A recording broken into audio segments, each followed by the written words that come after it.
Natigil ang pag-uusap ng dalawa nang dumating bigla si Sir Enteng at sinigundahan ang sinabi ni Syra. Tama ka, Iha. Walang magandang maidudulot ang paghihiganti. Ako man ay gigil na gigil sa kung sino man ang aswang na pumatay sa mama mo. Pero naisip ko na kapag nakapaghiganti na ba tayo, matatahimik na ba ang buhay natin? Pagiging maayos na ba ang lahat? Hindi tayo nakakasiguro roon. Alam kong balang araw, magkakagulo pa rin at tayo pa rin ang maiipit kapag pinili natin ang magulong landas. Kaya, payapain na lang natin ang ating mga sarili anak. Hindi gugustuhin ng nanay mo na mabuhay tayong nangangapa sa dilim. Malumanay na wika sa kanya ni Sir Enteng. Napayakap si Syra sa kanyang ama. Magkasabay naman silang nilingon si Haji. Ikaw, binata, ilang beses ka na pumapasok sa kwarto ng anak ko. Akala ko ba'y liligawan mo siya? Natatakot ka bang bugbugin niya? Baka nakakalimutan mo. Kahit barumbada yung anak ko, ay dalagang Pilipina pa rin yan. Kailangan irespeto at tinatratong babasaging kristal. Napangisi si Syra na ikinalaki naman ang mga mata ni Haji. So, totoo ang chismis ni tatay na may gusto ka sa akin? Bakit kapag nagtatapat ka at kinukumpronta kita, tinatanggi mo naman agad? Anito at nilihis pataas ang suot na long sleeve, saka kinuyom ang kamao. Naani mo'y naghahanda sa paglapit kay Haji. Umatras naman si Haji at nakataas ang dalawang kamay. Tila ba sumusuko na? Hindi siya makapaniwala na chinichismis pala siya ng tatay ni Syra sa dalaga. Nagmamadali naman itong iniwan sila, kaya nakapagsulo ang dalawa. Teka lang, talaga bang sasaktan mo ako? Angal niya na biglang ikinihalakhak ni Syra. Tuwang-tuwa ang babae, na para bang nakakita ng kung ano dahil hindi natitigil sa kakangisi. Nakakatuwa kang tignan. Mukha kang walang hiya. Wika nito at pinunasan pa ang luha sa mga mata. Naluha nga ito sa kakatawa. Laitero ka din, no? Paano pa kita naliligawan dyan kung pinagtatawanan mo lang naman ako? Sinamaan siya ng tingin ng dalaga. Sagutin mo ako ng maayos kung ayaw mong masaktan. Talaga bang gusto mo ako? Seryosong wika ni Syra. Nakailang kurap si Haji habang nakatitig kay Syra. Pinag-iisipan kung aamin na ba siya. Napalunok pa ang binata sa katumikhim. Napaikot ang mga mata ni Syra at nilapitan si Haji. Sasagot ka ba o hindi? Kapag hindi ka nagsabi ng totoo, mag-a-abroad ako. Anang dalaga. Kaya naman naalarma si Haji. Hindi siya papayag na basta na lang mawala ulit sa kanya ang dalaga. Ilang linggo niyang hinintay na makausap ito, tapos sa maliit lang na pagkakamali ay mawawala na naman ito sa paningin niya. Gusto kita, Syra. Ay, hindi. Mali. Mahal kita. Mahal na mahal. Kaya, huwag naman sana tayo mag-away pa. Ayoko nagagalit ka sa akin. Mukha kang aray. Aniya nang batukan siya ng dalaga sa ulo. Hayop ka talaga, no? Naliligaw ka ba o nang lalait? Ano kasi?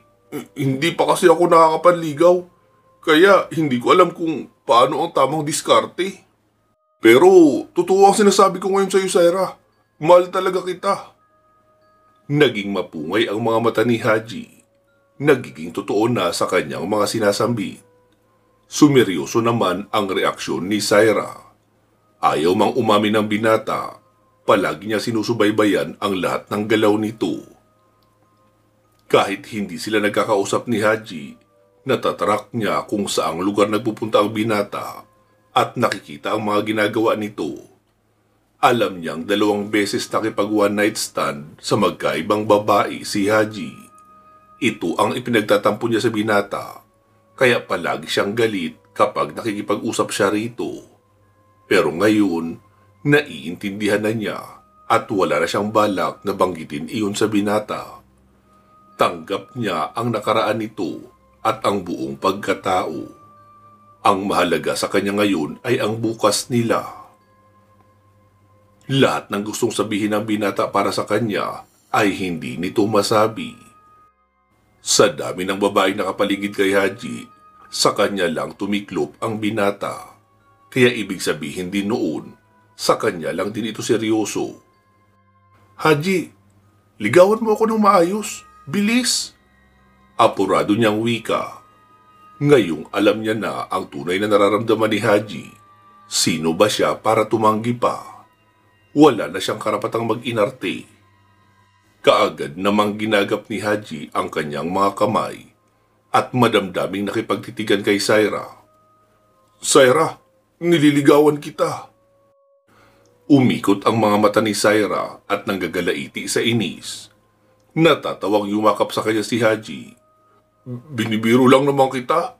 Ang totoo niyan, mahal na mahal nga kita, Saira. Unang kita ko pa lang sa iyo sa Batangas, alam ko na agad na ikaw ang babaeng para sa akin. Tapat niyang wika na ikinangiti ng dalaga. Bakit mo naman nasabi yan, Aber? Kung hindi ka dumating ng gabing iyon, malamang nilantakan ako ng mga aswang. Napakatapang mo, Saira. Dinaig mo nga ako eh. Nakipaglaban ka sa mga aswang ng walang takot at sobra ako nagpapasalamat sa iyo. Dahil kung hindi sa iyo, ay hindi na ako makakahanap ng paraan para makauwi sa amin. At kung hindi kita nakilala, siguro torpe pa rin ako hanggang ngayon. Ikaw lang yata ang nagtsatsaga sa akin eh. Gumanti ng yakap si Saira kay Haji. Ang corny mo talagang magseryoso, Haji. Hindi ka na marunong manligaw, ang dami mo pang pasakalye. Gusto ko lang naman malaman kung talaga bang mahal mo ako. Hindi na nagsalita ang binata. Alam naman niyang hindi matatapos ang argumento nila dahil hindi siya mananalo laban sa babaeng kanyang mahal. Muling nabaling ang kanilang tingin sa files na nasa laptop. Nalulungkot ako para kay Sir Onad. Namatay siya nang hindi natin nalalaman kung sino ang pumatay sa kanya. Mahinang wika ni Haji. Isipin na lang natin na isang masamang panaginip ang lahat. Tanging nasabi ni Saira. Kapag nailabas natin ang mga litrato na ito, malamang magkakagulo ang mga aswang. Maliban pa rito, baka magalit ang mga nakalaban na natin na nilalang at balikan tayo. Napangiti si Saira. Sayang naman ang mga iyan kung hindi natin maisa publiko. Pwede naman natin gawa ng paraan na maipalam sa mga tao ang tungkol sa kanila. Pero siguro, idaan na lang natin sa pagsasalibro. May kilala akong publisher. Paliwanag ni Saira. Napatango si Haji. Magandang ideya ang sinabi sa kanya ng dalaga. Wala silang formal na pinag-usapan tungkol sa pagiging litratista ng binata. Ayaw naman ni Saira na itigil niya ang ginagawa. Lamang sa paglipas ng panahon ay dahan-dahan ang binago ni Haji ang subject ng kanyang mga kinukuhanan. Sa halip ng mga aswang o kung anong klaseng elemento, pinili niyang manguha ng larawan ng magagandang tanawin sa iba't ibang lugar. At sa totoo lang, masaya siya, lalo na't sa bawat lugar na kanilang napupuntahan ay kasama niya si Saira, na kalaunan ay naging opisyal na din niyang girlfriend. Hindi nila alam na pinagmamasdan sila ni Cindy, ang kinakasama ng kanyang dating amo. At kontentong ngiti ang nakaguhit sa labi nito. Kailangan na nating itigil ang pagsubaybay sa kanila. Hindi naman threat ang dalawang iyan. Tsaka, ano naman kung malaman ng ibang tao ang tungkol sa atin? Isinalibro lang naman nila ang mga bagay na may kinalaman sa ating lahi at hindi naman nila ginamit ang aktwal na larawan. Edited ang lahat ng iyon at mas exaggerated tingnan. Mas mabuti na iyon, hindi ba? Magsisilbi tayong babala sa mga taong hindi naniniwala sa atin. Wika niya sa mga kasama na agad naman nagtanguan. Nagsialisa na sila at hindi na umaasang babalik pa. Alam ni Cindy kung hanggang saan lang ang pwede nilang gawin, kahit higit pa iyon sa makakaya niya. Nagkausap na sila ni Syra at nagpangako ang wala nang gagawing hakbang para tugisin ang isa't isa. Nakahanda na silang ibaon sa limot ang lahat at mamuhay ng maayos na parabang walang naging masalimuot na nakaraan. Naging maayos at tahimik na din ang buhay nila mula noon.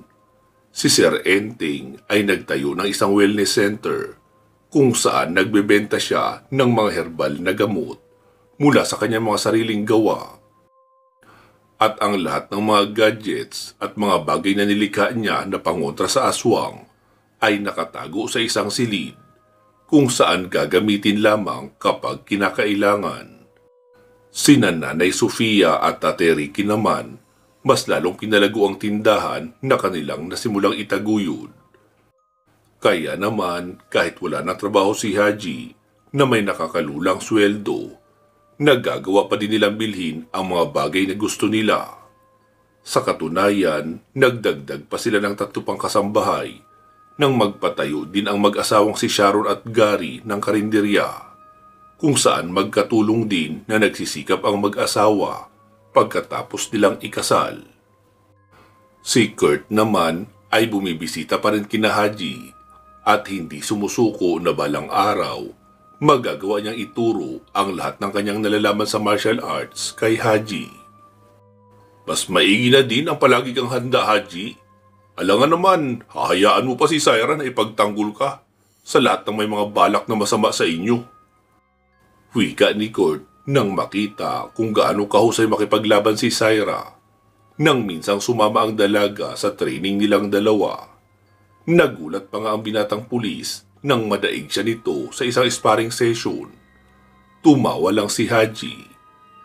Siyempre, hindi ko naman yung hahayaang mangyari, tol, no? Ayokong may mangyaring masama sa girlfriend ko. Aniya. Nangunguha ng larawan si Haji at nagamay niya na ang tamang pagkuha sa bawat anggulo. Minsan nga ay naaalala niya pa ang dating trabaho at naiisip ang mahiwagang litratista na nagbibigay sa kanya ng mas masiselang larawan na hindi niya kayang kunan. Gayunpaman, ayaw na niyang maalala pa ang mga bagay na iyon. Tutal okay na siya ngayon sa buhay niya. Walang aswang, walang masasamang elemento o kahit ano paman. Sa katunayan, tinawagan siya ng sikat na ghost hunter na si Sir Jared. Kung matatandaan, ang binatang ito ang nagbigay sa kanya ng mga equipment nang magkaroon siya ng assignment sa Pampanga tungkol sa isang multong ina na nagngangalang Corazon. Kinukuha siya bilang member ng kanilang grupo dahil umalis ang isa sa kanila dahil sa panganganak. Kaso lang, tinanggihan niya ang binata. Gusto niyang simulan ang buhay na malayo na sa kababalaghan. Isa pa, ayaw niyang magkalapit sina Jared at Syra dahil siloso pa naman siya. Mabuti na lang at hindi mahirap pakiusapan si Jared. Sa katunayan, nagpasalamat pa ito sa kanya. Para naman hindi ito ganong ma-disappoint, tinawagan ni Haji ang isang kakilala na mahilig rin sa paranormal, si Ivan, ang apo ni Kamakario, na nakatulong niya sa pag-solve ng kaso ng patayan sa pamamagitan ng bangungot sa Ternate, Cavite. Tuwang-tuwa si Ivan nang matanggap ang tawag niya. Naku, hindi ko aatrasan yan, Kuya Haji. Panigurado, kapag nalaman ito nung nililigawan ko, sasagutin na ako noon. Masigla nitong wika na ikinangisi niya. Ikaw talaga, ang bata-bata mo pa. Puro na panliligaw ang iniisip mo. Aniya, saka nagpaalaman na sila at binaba ang telepono. Huminga ng malalim si Haji at hinarap ang salamin na nasa gilid. Inayos ang kanyang nakapumadang buhok at inamoy ang hininga. Amoy mint, hindi na masama. Buti na lang talaga wala siyang bisyo. Hindi niya naman matatawag na bisyo ang pag-inom na nagawa lang niya noong nagtatrabaho pa siya kay Sir Onad. Ngayon, abala na siya sa pagkuha ng larawan at balak na mag-apply sa isang kumpanya bilang official photographer. Inayos niya ang mga gamit at isinukbit ang kanyang kamera. Iyon ang tagpong naabutan ng tatay niya. Haji, anak, pamatay ang ayos mo ayun ah. Saan ka ba pupunta? Kinamot ni Haji ang kanyang ulo. Mag-a-apply po sana ng trabaho, tay. Alam niyo na, pangarap ko talaga magkaroon ng trabaho sa ganitong larangan. Aniya na ikinangiti ng kanyang ama. Anak, sa tingin ko naman, sapat na ang binigay mo sa amin para palaguin natin. Huwag mo nang isipin na kargo mo pa rin kami hanggang ngayon. Dahil ang totoo, mas kailangan mo ng mag-asawa ngayon. Magpakasal na kayo ni Saira. Kita mo ang ate mo, napalago na nila ang karinderya nila. Magkasama sila ni Gary na nagluluto. At ngayon, swerteng nagkaanak na rin sila. Panahon na para ikaw naman. Gumanti ng ngiti si Haji sa kanyang ama. Tatay, darating tayo dyan. Pareho pa namin gusto ni Saira na ma-enjoy ang aming kabataan. Tsaka, huwag po kayo mag-alala.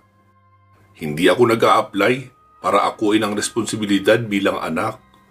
Ginagawa ko ito dahil masaya akong makatulong sa inyo. Aniya, kaya niyakap siya ng kanyang ama. Kahit papaano, mas lalong naging maluwag ang dibdib ni Haji. Salamat anak, pinasaya mo kami ng husto. Natutuwa ako dahil nakapagpalaki kami ng nanay mo ng mga mabubuting anak. Ikaw at si Ate Sharon mo. Hindi man tayo perpekto, pero sigurado ako na sa bawat pagsubok na darating, ay kaagad natin masusolusyonan. Lalo na kapag sama-sama tayong buong pamilya. Matapos ang kaunting dramahan nila ng kanyang ama, ay nagpaalam na si Haji. Balak niyang umalis na ng maaga para good vibes ang masagap niya. Kaso lang, pagkalabas niya ng pintuan, tumambad sa kanya ang napakahat niyang girlfriend. Nakaitim na fitted jeans at spaghetti strap na tops. Na pinatungan ng black leather jacket, may itim din na high-heeled boots, at may hawak na helmet. Nakalukay ang mahaba at medyo wavy nitong buhok na halos kulay pula. Saira, ano ginagawa mo rito? Humarap sa kanya si Saira at nakatitig ang magaganda nitong mata. Irugo, nakalimutan mo na ba na susunduin kita? Usapan natin yun ngayon, di ba? Ako ang maghahatid sa'yo sa kumpanya pupuntahan mo. Napalunok si Haji. Base sa outfit ng kanyang kasintahan, mukhang balak na naman siya nitong patayin sa kaba. Oo nga pala, Irog ang tawag nito sa kanya at Sinta naman ang dapat niya raw itawag rito. Bilang girlfriend, malambing ang dalaga. Maraming pakulong alam para maging masaya at exciting ang kanilang relasyon. Ang hindi lang niya matanggap ay ang pagiging driver nito. Mapakotse man o motorsiklo. Paano'y masyado itong mabilis magpatakbo na tipong maliligaw yata ang kaluluwa niya kahit hindi pa niya oras.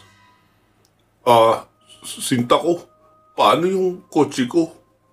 Hilaw ng ngisi ni Haji. Sasakay ka sa motorsiklo ko o hihiwalayan kita?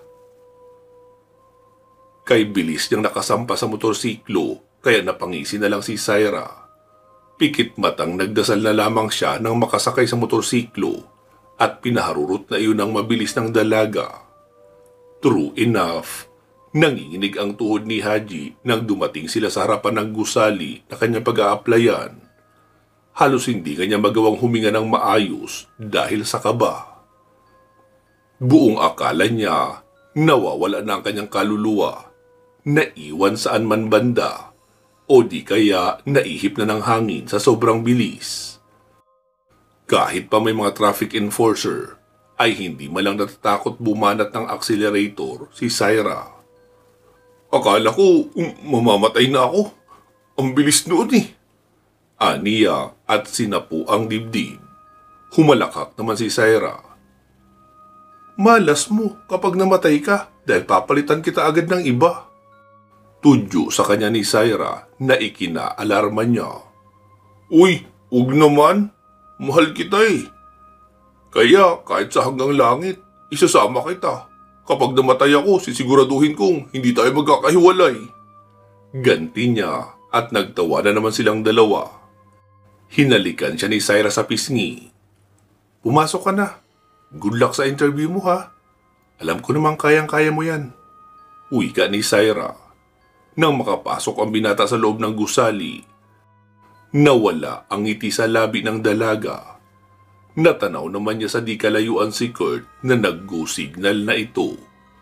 Lingid sa kalaman ni Haji, may one last mission pa si Syra bago niya tuluyang kalimutan ang pagtugi sa mga aswang.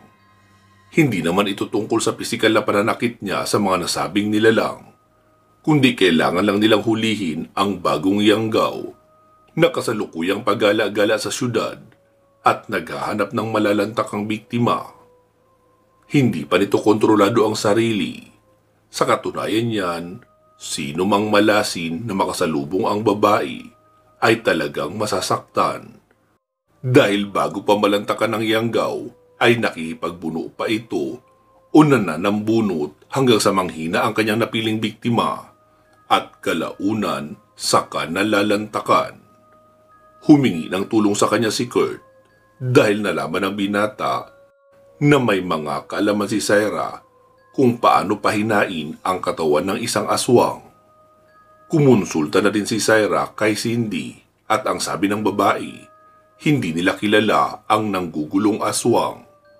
Ayaw din naman nilang makialam dahil hindi nila alam kung saang angka nang galing ang Yanggaw na iyon. Hindi rin sila nakakatiyak kung ito ba ay naipasa lamang bilang pamana o literal lang dumadaloy sa kanyang dugo ang pagkaaswang. Pinaharurot ni Syra ang kanyang motorsiklo papunta sa bodega.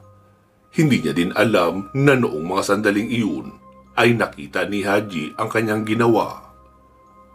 It turns out na nagkamali ng schedule ang sekretarya ng kumpanya na pag-a-applyan ni Haji at sa susunod na linggo pa bala ang interview para sa mga aplikant dahil hindi nakauwi ang kanilang boss. Kalalabas nilang ng gusali nang makitang humarurot na ang motorsiklo ng kasintahan. Syra! Sandali! Sigaw niya at sinubukan pang habulin ang babae.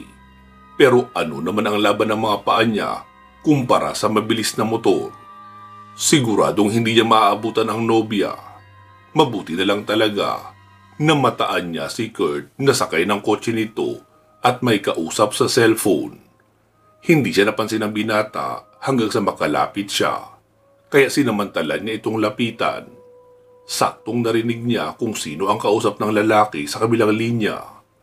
Dahilan para manlamig si Haji at manginig. Nagmamadali niyang inagaw ang phone mula sa nagulat na si Kurt. Syra, tama bang narinig ko? May tutugisin kang aswang? Nasaan ka? Susundan kita! Nag-aalala niyang wika, pero pinatay na nito ang tawag. Nagtagis ang kanyang bagang at sinamaan ng tingin si Kurt, na imbis magalit ay kabado sa nakikitang itsura niya. Tol, sandali lang, magpapaliwanag ako! Malakas na suntok kaagad ang kanyang iginawad sa mukha ni Kurt, dahilan para matumba ito. Inawat naman sila ng mga bystanders, kaya hindi niya na naulit pa ang panununtok. Bakit mo ginawa yun, Kurt? Hindi mo ba alam na tinutulak mo lang si Syra sa tiyak na kapahamakan? Matagal na namin itinigil ang issue tungkol sa mga aswang. Kung ito ay parte lang ng misyon nyo, ayos lang. Pero bakit kailangan mong idamay si Syra? Napayuko si Kurt at ipinaliwanag ang tungkol sa pagala-galang Yanggaw na kailangan nilang mahuli. Marami na raw kasi itong napatay at kapag hindi naagapan o masupil, malamang dadami pa ang biktima nito. Dapat ako na lang kasi ang kinausap mo. Hindi mo na dapat dinamay ang girlfriend ko. Singhal niya at sumakay sa kotse ni Kurt. Puntahan na natin siya ngayon. Bilis na! Wala nang nagawa si Kurt kundi isama sa location ang binata. Lalo at ayaw niyang tuluyang masira ang pagkakaibigan nila dahil dito. Mabuti na lang ligtas si Syra pagdating nila sa lugar. Naroon din pala ang tatay nitong si Sir Enteng na kasalukuyang ginagamitan ng ritual ang Yanggaw para matanggal kahit papaano ang pagkahayok nito sa laman. Kailangan daw nilang pagalingin muna ang Yanggaw dahil may posibilidad pa naman na bumalik ito sa pagiging normal na tao. Nagmamadali namang niyakap ni Haji ang kanyang kasintahan. "Sinta ko! Akala ko may masama nang nangyari sa'yo. Hindi ko kakayanin kapag nawala ka sa akin. Bakit ka ba sumugo dito nang walang kasama? Isa pa, hindi ba napag-usapan na natin ang tungkol sa bagay na ito?" Sa labis na gulat ni Haji, niyakap din siya ng mahigpit ni Saira. Nakipagtitigan pa sa kanya ang dalaga. "Sorry na, irog ko. Kailangan ko itong gawin. Alam mo naman na hindi natin pwede basta na lang kalimutan ang mga bagay na nakagawian natin. Nasa dugo ko na ang paglaban sa mga aswang. Kagaya mo na nasa dugo mo rin ang pagiging litratista. Pero nangangako naman ako na huli na ito at hindi na mauulit pa." Wika nito at hinalikan sa noo si Haji. Kakamot-kamot ng ulo niya na lumapit si Kurt para magpaliwanag. Alam niyang marami siyang dapat ihingi ng paumanhin, kaya mas minabuti ng binata na kausapin ang magkasintahan. "Kahit alam kong risky ang ginawa ni Saira para mahuli ang Yanggaw, nagpapasalamat pa rin ako. Haji, kung hindi natin siya nahuli, ay baka hindi lang 10 katao ang mabiktima niya. Ilan pa sa mga iyon ay mga bata at sanggol. Mabuti din at nagawa ng paraan ang kasamaan niya nang hindi na maulit pa. Pasensya na kung naabala ko kayo. Pero ang mga tao kasing kagaya niyo ang kailangan ng departamento namin. Kahit ba hindi na kayo mag-duty doon, tatawagan na lang namin kayo kapag kailangan." Paliwanag ni Kurt. Naintindihan naman talaga ni Haji ang punto ng kaibigan. Pero hindi na siya pumayag sa sinabi nito.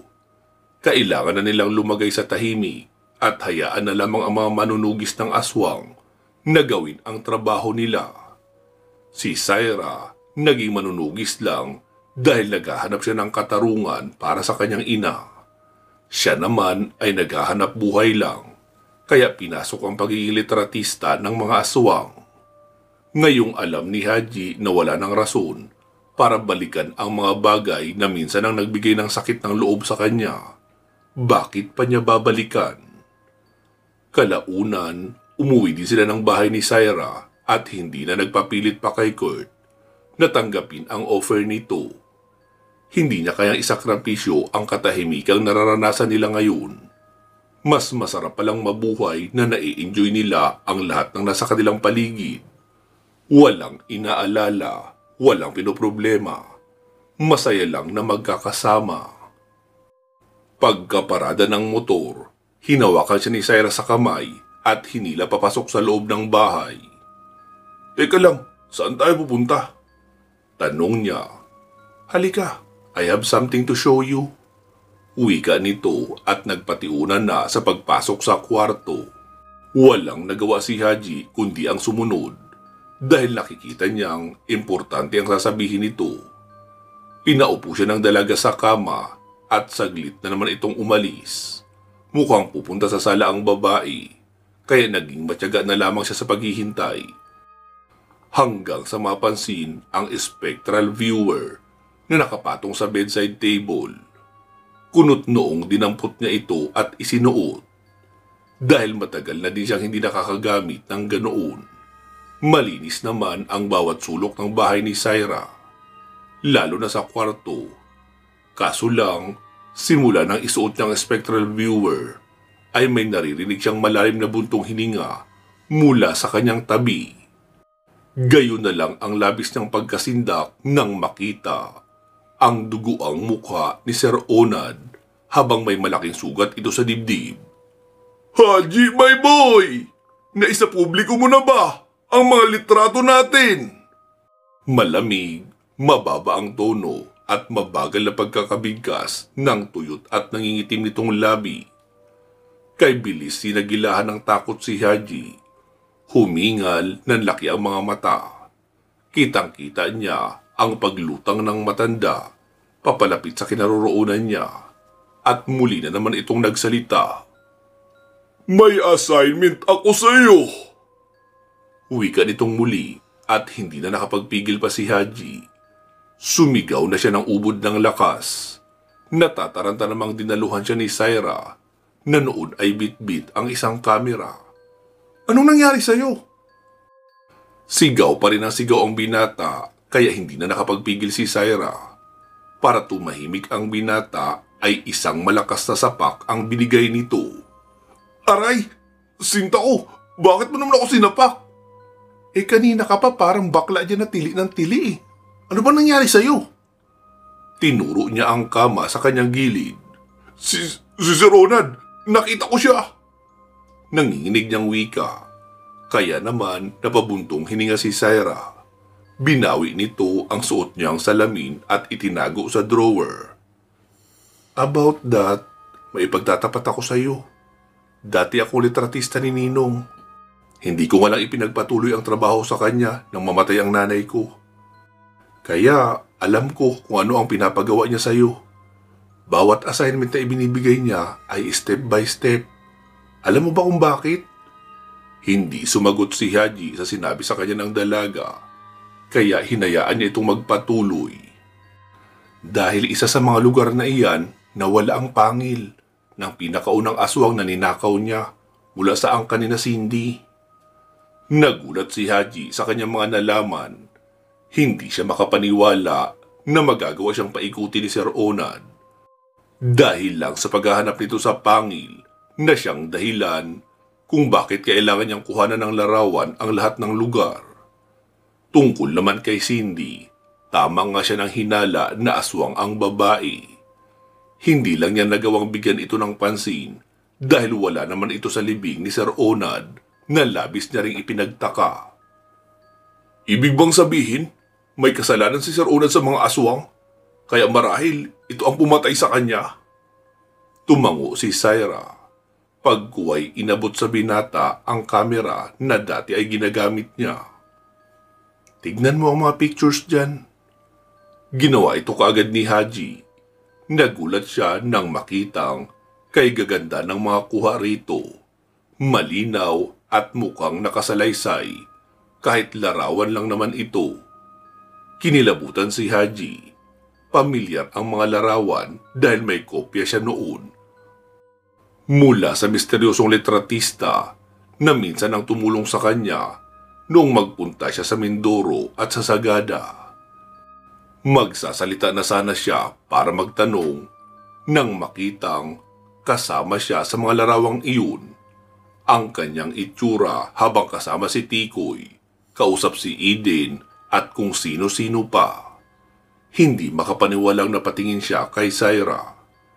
Kay tagal niyang hinanap ang misteryosong litratista na iniidolo niya. Tapos malalaman niyang iyon pala ay ang girlfriend niya. Papaanong? Deserve mong malaman lahat, Haji. After all, boyfriend na kita. At umaasa ako na hindi lang tayo magtatapos sa kabanatang ito. Maluha-luhang wika sa kanya ng dalaga. Napailing si Haji. Relate siya sa ginawa ng kasintahan. Binubuwis nito ang buhay sa pagkuha ng mga larawang iyon para lang tulungan siya. Hindi ko alam kung anong sasabihin ko. Halos tulala pa niyang wika, kaya pumatak ang luha sa mga mata ni Syra. Galit ka ba sa akin? Hindi ka ba natuwa sa mga nalaman mo? Anito, kaya naman napailing si Haji. Namangha ako, Syra. Alam mo ba, kay tagal kitang hinanap. All this time, kasama ko lang pala ang iniidolo kong litratista. Hindi ako kailanman magagalit sa iyo, mahal ko. Ginawa mo ang lahat ng ito dahil may rason ka. Ngayon, alam kong hindi ko natutuklasin pa ang tungkol sa litratista dahil narito na siya sa harapan ko ngayon. Hindi na nag-aksaya ng oras si Haji. Kaagad niyang hinalikan sa labi ang dalaga at mas pinalalim pa iyon hanggang sa tuluyan na silang madarang ng naglalagablab na emosyon. Matapos ang pagtatapat na iyon ni Syra, mas naging malapit sila sa isa't isa. Pero kasabay ng pagiging open nila sa nangyayari sa bawat isa, ay nangako silang hindi na makikialam sa usaping aswang o ano pa mang kababalaghan. Kalaunan, nagpakasal ang dalawa at naganap iyon sa Baguio. Pinili nila ang napakagandang hardin ni Tita Sami na tiyahin ni Haji, na doon ganapin ang kanilang pag-iisang dibdib. Tuwang-tuwa ang kanyang mga magulang dahil sa wakas, nagkatuluyan na rin ang dalawa. Congrats sa inyong dalawa, tol! Bati ni Kurt na siyang best man ni Haji. Kabilang sa mga abay ang dating kasamahan ni na Ate Sharon at Gary sa call center. Gawa kayo agad ng baby, ha? Sambit naman ni Sharon na ikinapula ng pisngi ni Syra. Pinili ng dalawa na manirahan sa Baguio dahil mas peaceful doon at malamig. Napakarami pang pine trees at may nagustuhan din silang pwesto para paggawaan ng kanilang business na may kinalaman sa paggawa ng mga souvenirs na mabili talaga sa mga turista. Every month, bumibisita sila sa Maynila. O di kaya, sina Nanay Sofia ang nagpupunta sa kanila sa Baguio. Nagbabanding sila at mas lalong ini-enjoy ang buhay ng magkasama. Nang magkaanak ka sina Haji at Syra, nanatili na lamang ang huli sa bahay, samantalang si Haji naman ay nakilala sa larangan ng photography. Ito ang mas nagpalago sa yaman nila at naging kilala sa industriya. Sa ngayon, masayang magkasama sina Haji, celebrating their 10th wedding anniversary. May 3 na silang anak at walang makapagsasabi na sila ay astig at kamangha-mangha noong araw. Marami man ang nangyari noong araw, mga labanan at sagupaan sa pagitan ng tao at mga aswang. Isa lang ang hindi nila makakalimutan. Ang mga nilalang na nakapalibot sa kanila ay may karapatang mabuhay at mamuhay ng tahimik kagaya rin nila. Walang karapatan ang sinuman na husgahan sila dahil minsan nagiging masama lang naman sila. Depende sa asal na ipinapakita ng iba. Maliban pa doon, gaano man kasindak-sindak ang itsura ng isang nilalang sa paningin ng normal na tao, iba ang tumatatak na aura nito sa kamera ng isang magaling na letratista. Wakas.